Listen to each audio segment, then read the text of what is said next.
Hi everyone, I am so excited to be a part of your upcoming event and provide a memorable experience and hopefully impact everyone who's watching.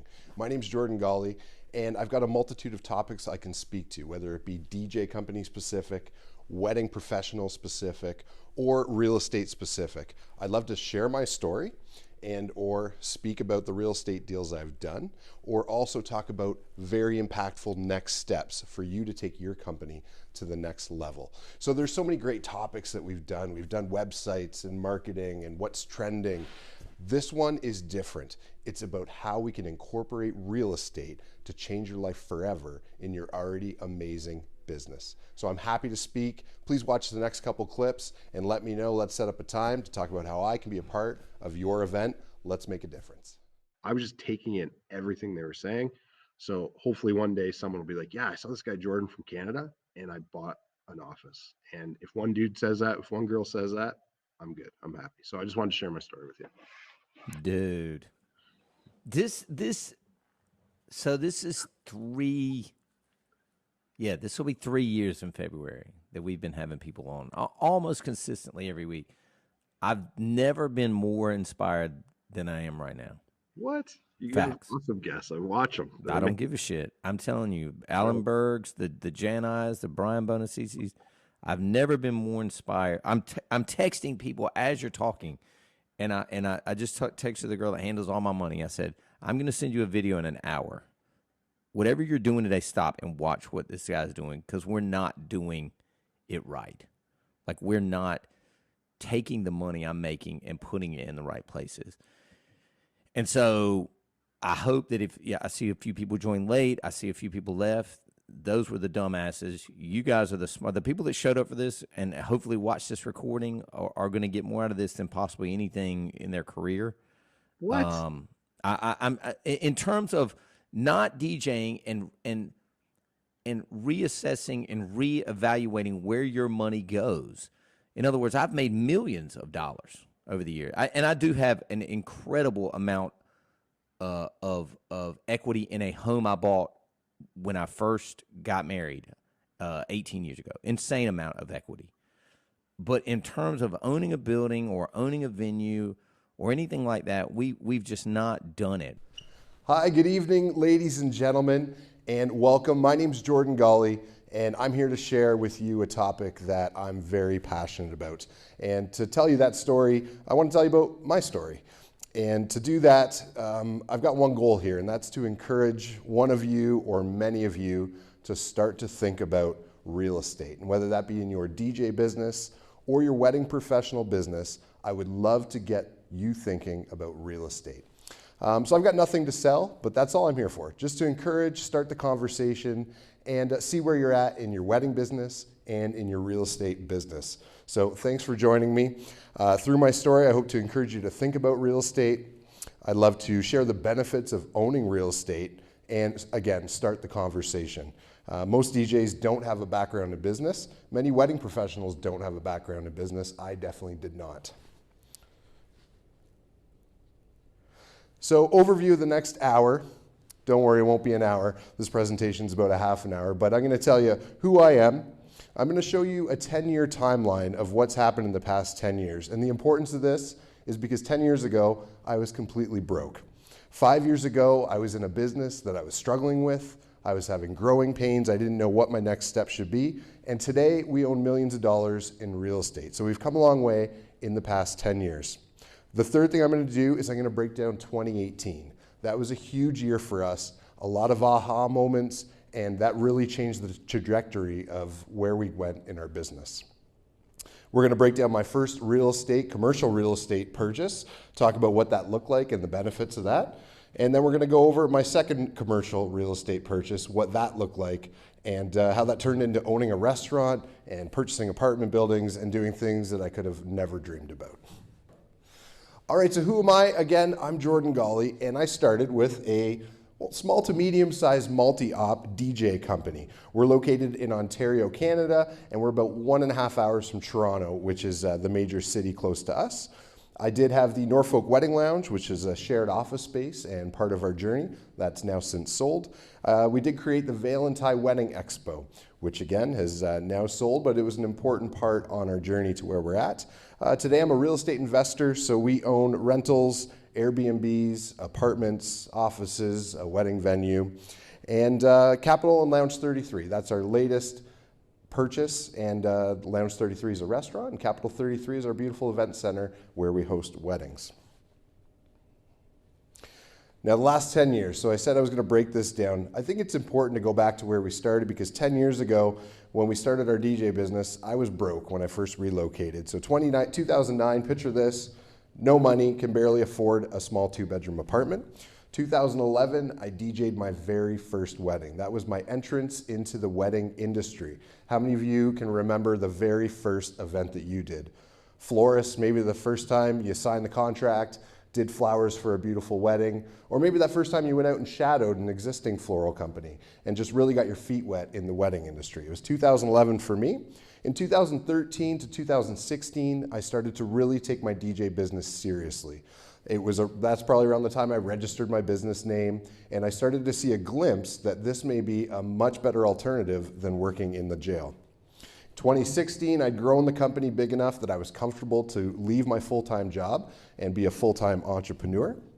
And in 2017, 2018, that's when we started to have those growing pains. My business totally engulfed my entire life. I just felt like I was working so hard and I wasn't making any money, nothing to show for it, just a ton of stress. How many of you can relate with that? So in 2017, 2018, I definitely had growing pains of the wedding business.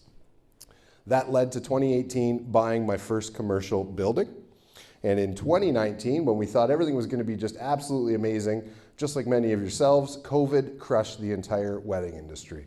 So that was a good time. 2021, we purchased our first wedding venue and apartment building. In 2022, we opened a restaurant.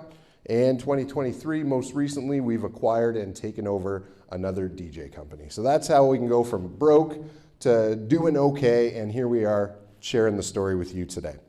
So again, I wanted to break down that very important time, 2017 to 2018. This is when we were going through growing pains.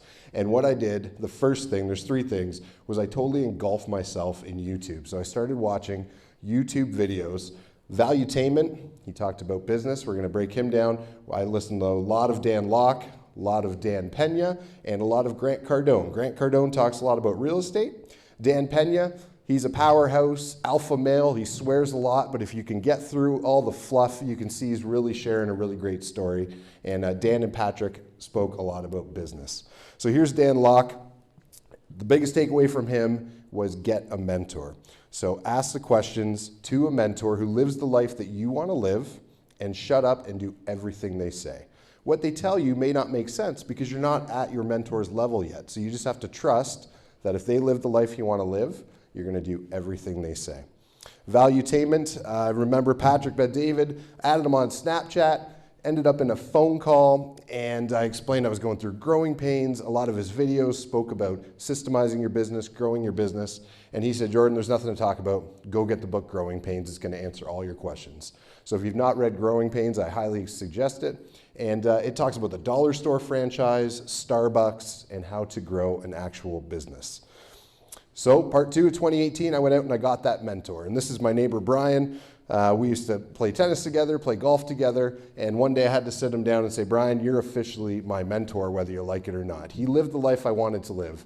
He was a retired teacher. He had 2 houses here in Canada, one out in Arizona where he spent his winters, and he just lived an active lifestyle. He was a successful entrepreneur, had multiple businesses on the side, and I knew that he always gave me great advice. I made him my official mentor. That was a big step. Show me your friends. I'll show you your future. That's Dan Pena. So surround yourself with really great people. That's what the mentorship is all about. So again, I'm watching these YouTube videos. I get my mentor, Brian. I'm listening to everything he's saying. And then the final straw was when I watched Founder. So Founder on Netflix is about the McDonald's story, Ray Kroc. So I'm sitting here and I'm having these growing pains, and I'm watching these big DJ companies in the wedding capital of the world, which is Niagara-on-the-Lake, and they've got 30 years of experience, and they're getting ready to sell their companies. but they've got nothing to sell. They've got some really old speakers. I imagine in the wedding industry, it's the same for decorators. You acquire all this stock and all this inventory, and imagine 30 years of building your company, and at the end of it, what do you have to show for it? Some outdated napkins and some old chairs. It's really not an appreciating asset. So in Founder, they explain that the business is not the hamburgers, the business is the real estate. McDonald's buys all the land that it sells the hamburgers on, and McDonald's is not in the business of fast food, it's in the business of real estate. That is when everything clicked for me. So the business makes you money, and at the same time, your real estate assets are appreciating, which is the solution to the big puzzle. Your business can also pay for the land. It can pay for your mortgage. You can use the money generated from your wedding business to pay for your real estate.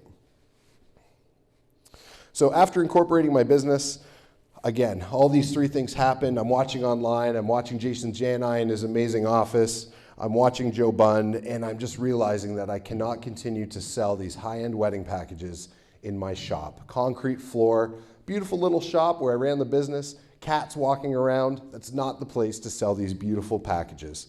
I remember at the beginning of my DJ career, there was a place called Venture Norfolk, and they gave free business lessons. So they would do accounting, they would do bookkeeping, general marketing. And I remember at the end of these courses, they would always let you know that they do offer these loans. And I thought, that's crazy. Who would take on a high interest loan? Only a sucker would do that. Well, 5 years later, after I had a real DJ company, I was putting everything together, and it became known in my mind that we needed to buy real estate. All right, so maybe you've got a great DJ business. Maybe you've got a great wedding business. How can we incorporate real estate into that? Maybe you could buy a garage with a great bay door to load in all your supplies, everything you need to perform at the wedding. Maybe it's a small office space where you can meet with your clients, with your brides, with your grooms.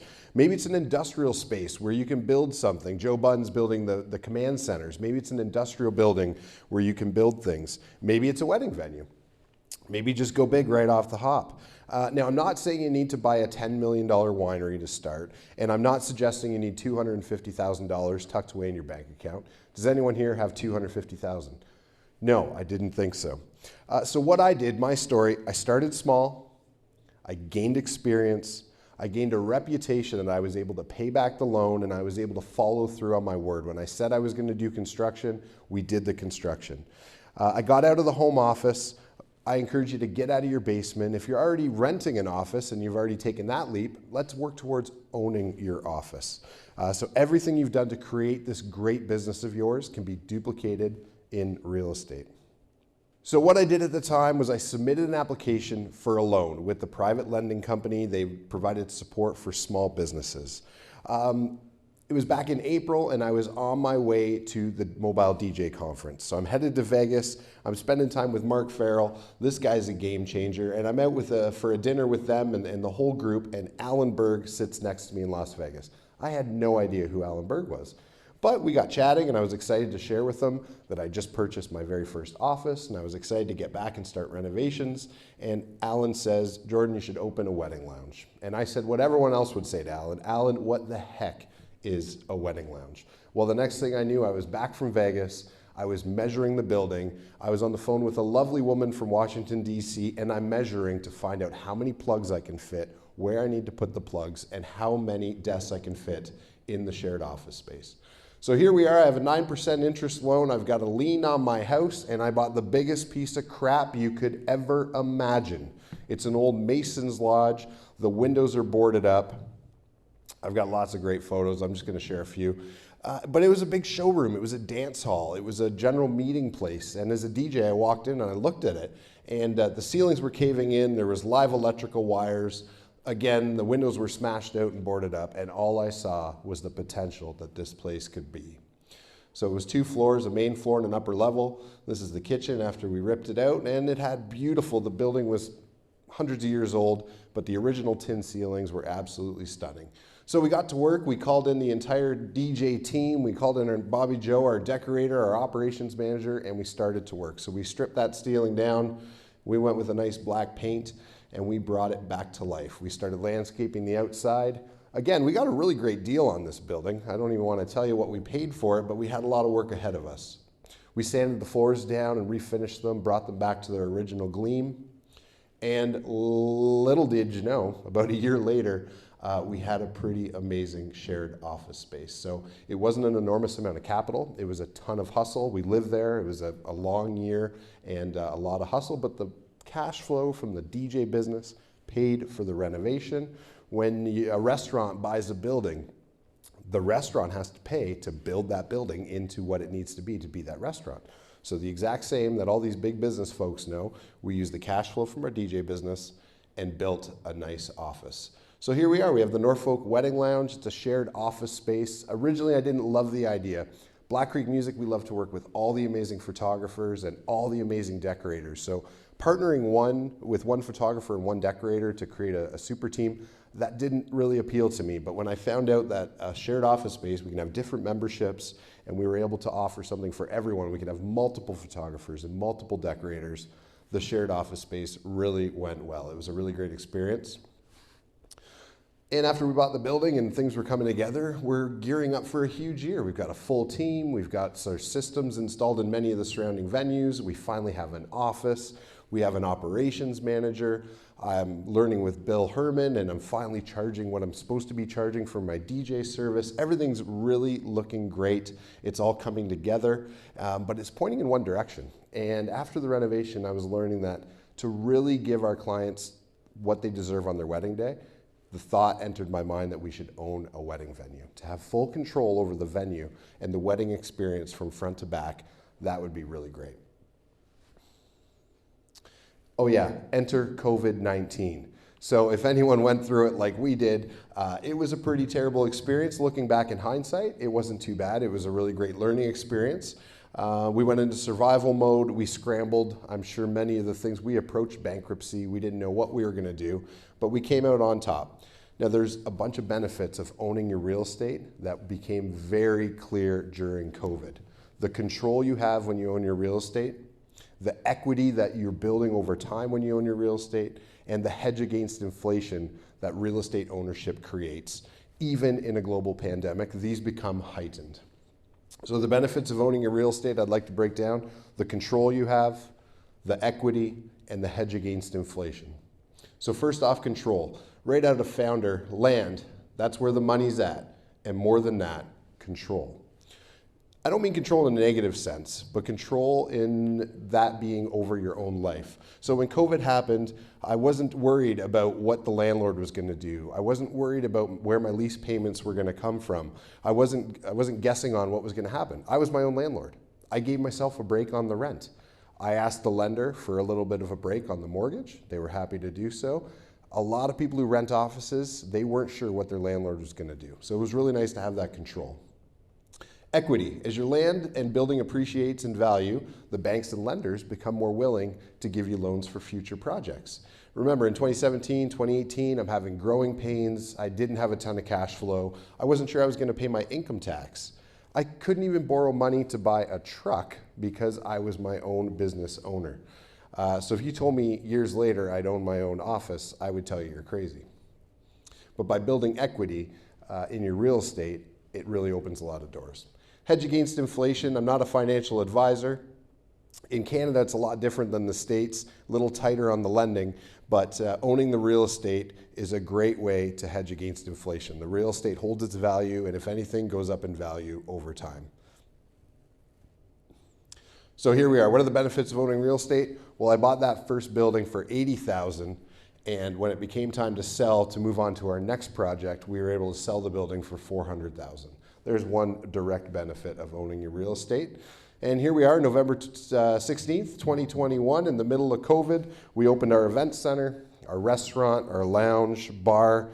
We have a full commercial kitchen, a bridal suite, multiple apartments upstairs, and an office. Came a long way from our first little building. So during COVID, it gave me the time to think about my real estate and really hone in on my investments in my business. Again, my mentor told me you should start a group with like-minded individuals, so we started a small investment group, and I didn't know where that was going to go, but we would meet monthly, and we would talk about wealth, we would talk about Bitcoin, we'd talk about real estate, We would talk about staffing and how to run our businesses. And the direction of the group wasn't set in stone, but I knew that I didn't want to be the smartest person in the room. I really wanted to surround myself with rock stars. And wanted to do business with some of these individuals, and later on, we did just that. Again, the benefits: 2 of the members of the investment group invested in the building, and we opened our restaurant. So without meeting these gentlemen, starting the investment group, we wouldn't be here today. So the investment group and listening to the mentor was a great piece of advice. If you're the smartest person in the room, you are in the wrong room. And the way to make money is to buy when there's blood running in the streets. So COVID-19 is not a great time to buy an event center and or a restaurant. You've got to be absolutely crazy. Well, I did it, and here we are. So the previous owners just wanted to get out. They were done with it. It was a global pandemic, and I was able to get the new building, the event center, the wedding venue, the restaurant for a really great deal. Now, I'm not saying there wasn't a lot of work that came along with that, but it was a good time. This is the theater. It had some beautiful characteristics and some really terrible, tacky elements that had to go right away. But we could see the potential of where this building was going to go. This was the restaurant in the front as it came to us. Really lots of great characteristics. This is the upper level. It was a storage, junk room, office. It was something. It needed some attention, and we gave it just that. This is the outside of the building. The sign was falling off. We couldn't wait for permits. We just had to get to work because it was going to fall and kill someone on the sidewalk. Again, we called in the DJs, we called in our staff, we called in our friends, and we just got to work bringing this building back to life. We did our very first wedding just days after getting the ownership, set it up, and this was our first go at a wedding. You can see the roof up there. We had to take all that lighting out as the roof was leaking. That was fun. Took care of that. And we did lots of construction. We changed some things around. This was an old water feature, which we turned into a DJ booth. This is the previous owner, Warner, who was the mason who brought the building back to life. So we actually kept him on the payroll, and we had him a part of our evolution of the building he'd spent the past 10 years creating. That was really beautiful. This is that upper level, those offices. We took it right down to the studs. And the funniest thing, I'm DJing the very first wedding. We're in my venue, and I'm DJing with my DJ equipment. And I had one of my DJs, Rob, with me. And after the wedding, I looked at him, and I thought, whose idea was it to start a mobile DJ company? Looking back, this is the craziest idea ever. I think I wrote it down, point form here. It doesn't seem crazy. You're going to buy all this expensive equipment. You're going to load it up in your vehicle. You're going to drive it an hour away. You're going to load it all into a venue. You're going to set it all up. You're going to provide service for all-day events, like 8 hours, 1 in the morning, midnight, 2 in the morning, you're done. Then you're going to spend an hour tearing it all down. Then we're going to load it back into our vehicle. Then we're going to drive an hour back home. Then we're going to unload all that equipment and put it back up on the shelf at 5 in the morning. And then we're going to go to bed. If you've got families, this isn't the ideal situation. And then repeat. You're going to do that the next weekend. Some people do multiple events in the same weekend. This seems crazy. So after that very first wedding, we hit the light switch. We didn't take down any equipment. The uplighting was there. Everything was beautiful. And we went home. I thought whoever created the mobile DJ industry is absolutely crazy. So one of the biggest things to have as a DJ is to be the in-house DJ, or to be on that preferred list is really great. Now, the biggest challenge, even if you're on that preferred vendor list, the preferred professional list, is the event coordinator position. They change often. It's an entry-level position. They rotate through. They go on to bigger and better things if it's a smaller venue.